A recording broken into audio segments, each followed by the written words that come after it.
Alright,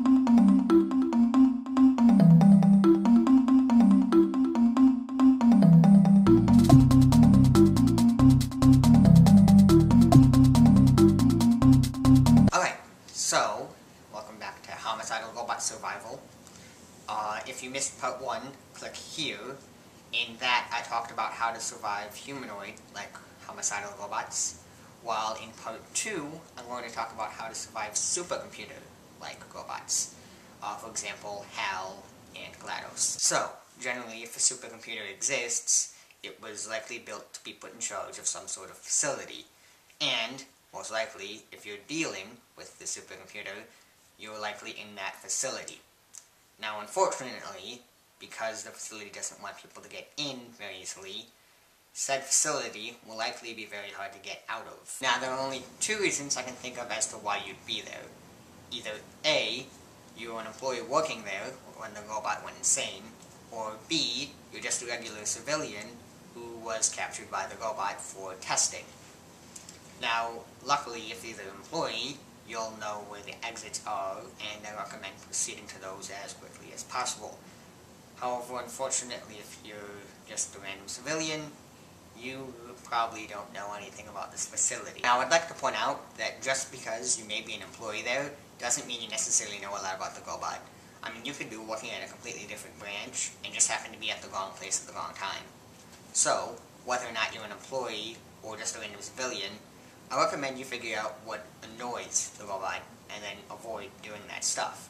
I mean, don't start with something too big, start with small stuff, because you have to keep in mind that whatever it wants you for, it will likely have a bunch of other people that it can do that with, so you're not exactly crucial and you're disposable.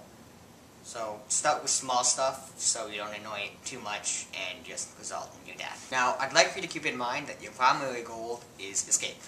Now, if you're given the opportunity to rescue other people, or even destroy the robot, do that. Because, I mean, rescuing other people, that saves more lives, and that's good. And if you destroy the robot, then it's much easier to escape and rescue other people. But keep in mind that your primary goal is escape, because you'll be more useful on the outside than on the inside.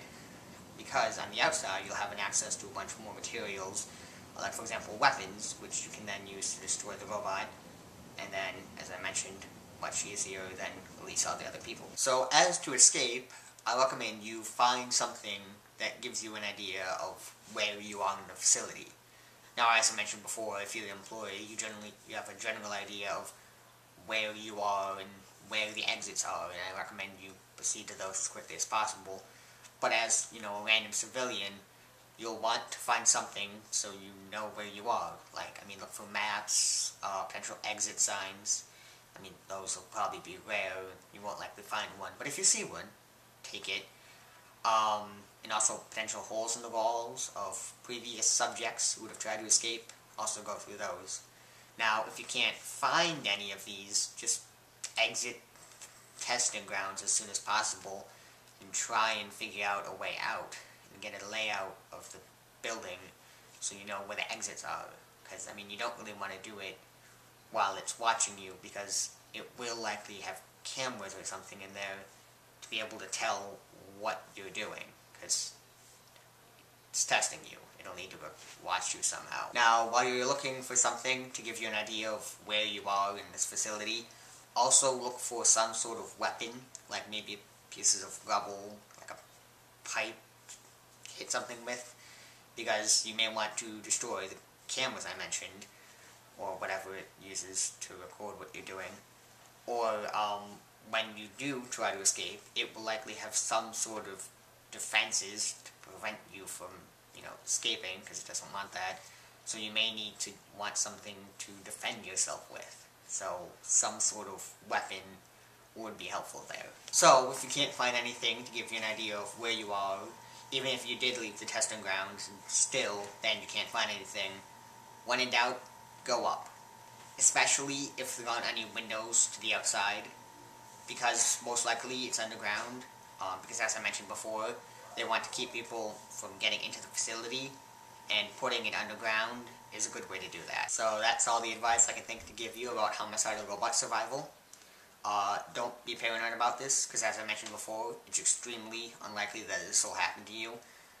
Mainly because this type of technology doesn't exist yet. Anyways, I hope you enjoyed it, and see ya.